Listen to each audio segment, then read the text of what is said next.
Everyone welcome to dreamy journey. আমি দেবকন আজকে আবার একটা নতুন গল্প শেয়ার করছি। তো মেয়েকে বলেছিলাম ভালো করে যদি এক্সাম দেয় তাহলে কিন্তু পরে আমি এক্সামের শেষে ডোনাট বানিয়ে দেবো। অনেক দিন থেকে আমাকে বলেছিল মা আমাকে ডোনাট বানিয়ে দেবে।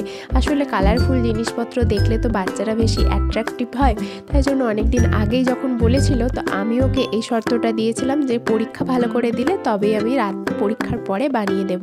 তো যাই হোক, পরীক্ষা কেমন দিয়েছে সে তো জানি না, কিন্তু ডোনাট যখন বানিয়ে দেবো বলেছি তখন একবার ট্রাই করেই দেখি।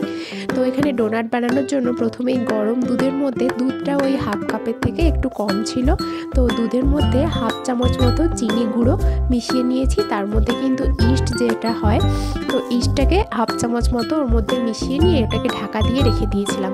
তো অ্যাক্টিভেট হয়ে যাওয়ার পরে ইস্টটা মানে আধা ঘন্টা মতো চাপা দিয়ে রাখলেই অ্যাক্টিভেট হয়ে যায়। তো তারপরে কিন্তু ময়দাটা মেখে নিতে হবে। তো ময়দার মধ্যে এখানে 2 কাপ ময়দা নিয়েছি, তারপরে পরিমাণ মতো নুন, আর তার মধ্যে দিয়েছি 2 চামচ চিনির গুঁড়ো, আর দিয়েছি তেল। তো এখানে ময়ামের জন্য দিতেই হবে, তো 2 চামচ কি 3 চামচ মতো তেল দিয়েছি। তারপরে কিন্তু এটাকে ভালো করে মেখে নিয়েছি। মেখে নেওয়ার পরে এখানে আর ওই ইস্টটা তো অবশ্যই দিতে হবে, অ্যাক্টিভেট যেহেতু হয়ে গেছে তো ওই ইস্টটা দিয়েছি। আর মেখেছি কিন্তু আমি দুধ দিয়ে পুরোটাই, মানে যেটা বাকিটা আর কি যতটা লাগবে একটু নরম করেই মাখতে হবে। মেখে নিয়ে একটুখানি তেল নিয়ে তেলটাকে ওই ডোটার ওপরে চারিদিকটা মাখিয়ে নিয়ে এটাকে কিন্তু চাপা দিয়ে কিছুক্ষণ রেখে দিতে হবে। তো আমি তো চাপা দিয়ে রেখেছিলাম, কিন্তু বেশিক্ষণ রাখার মতো আমার সময় ছিল না। যেহেতু শুনেছিল ডোনাট হবে সেই জন্য বায়না করছিল যে কখন হবে আর কখনও খাবে। সারা সন্ধ্যেটাই তো ওইটা নিয়েই আর কি ছিল। তো বিশাল খুশিতে ছিল, চারিদিক নেচে বেড়াচ্ছিল যে ডোনাট হবে। আর আমি কি করছিলাম সেটা ও তার সাথে সাথে বলছিল যে আমিও করব, তুমি যেরকম করছো আমিও সেরকম করব। সব সময় তো সব কিছু দেওয়া যায় না, যেগুলো ওর সাথে মানে যেগুলো ওকে দেওয়া যাচ্ছিলো সেগুলো ওকে দিচ্ছিলাম। তো এরকম ডোনাটের মতো শেপ কেটে নিয়েছি, গ্লাস দিয়ে কেটেছি, আর একটু মোটা করে বেলে নিতে হবে। তারপরে কিন্তু এই মাঝখানটা যেটা কেটেছি সেটা একটা ওই ওষুধের যে ঢাকনাগুলো হয় ওই ওষুধের ঢাকনা দিয়ে মাঝখানটা খোল করে নিয়েছি।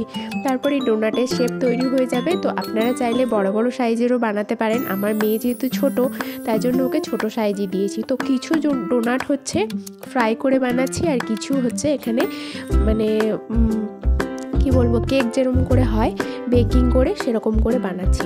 তো সবগুলো ফ্রাই আমি এখানে করিনি, তো একটা ভেঙে দেখালাম কেমন হয়েছে। যেগুলো ফ্রাই করেছিলাম সেগুলোই কিন্তু বেশি ফুলেছিল, আর যেগুলো মানে কেকের মতো বেক করেছিলাম সেটা খুব একটা বেশি ফোলেনি। তো যাই হোক, এবার ডোনাটের ওপরে তো ডেকোরেশন করতে হবে। ডোনাট তো রেডি হয়ে গেল। তো তারপরে এখানে চকলেটের বার নিয়ে নিয়েছি। তো চকলেটের বারটাকে এখানে এই একটা হাঁড়ির মধ্যে গরম জল করতে দিয়ে তার উপরে একটা বাটির মধ্যে এখানে চকলেটগুলো দিয়ে দিয়েছিলাম। তো ওই ভাপে কিন্তু চকলেটটা গলে যাবে। তো চকলেটটা গলে যাওয়ার পর এখানে এই ডোনাটগুলোকে এক সাইডটা এখানে ডুবিয়ে নিচ্ছি। ডুবিয়ে নিলেই কিন্তু ডোনাটের যে অরিজিনাল যে স্ট্রাকচারটা সেটা কিন্তু দেখা যাবে। তারপরে এর উপর দিয়ে কিছু স্প্রিঙ্কেল দিয়ে দিলেই কিন্তু দেখতে আরও সুন্দর হয়ে যাবে। সেটা এবার ডেকোরেশন যেরকম ইচ্ছা আপনি মানে আপনার যেরকম ইচ্ছা সেরকম করতে পারেন। তো আমার কাছে মেয়ের কয়েকদিন আগেই বার্থডে গেছিলো, তো বার্থডের সময় কয়েকটা কেকের জন্য স্প্রিঙ্কেল অর্ডার করেছিলাম, তো সেগুলোই ছিল। তো সেই জন্যই ভেবেছিলাম যে ডোনাটগুলো যদি স্প্রিঙ্কেল দিয়ে সাজানো যায় তাহলে কিন্তু বেশ সুন্দর লাগবে। আর এই কালারফুল জিনিস দেখেই বাচ্চারা বেশি অ্যাট্রাকটিভ হয়। তো আমাকে বলছিল যে আমিও ওর মধ্যে দেব, তো আমি তো কয়েকটা দিয়েছিলাম আর মেয়েও কয়েকটা দিয়েছিল। তো এই দেখুন কালারফুল এরকম স্প্রিঙ্কেল ছড়িয়ে দিলেই কিন্তু সুন্দর ডোনাট দেখতে খুব সুন্দর লাগবে। আর ডোনাটও আমাদের রেডি হয়ে গেছে। এরপর তো খাওয়ার পালা। আমার মেয়ে তো মানে ভাবছিল যে কখন ওকে খেতে দেবে, দেখতেই পাচ্ছেন আগেই খেয়ে নিচ্ছে। বানাতেই ওর খাওয়া হয়ে গেছিলো। তো এই স্প্রিঙ্কেলগুলো দেওয়ার অপেক্ষাতেও ছিল না।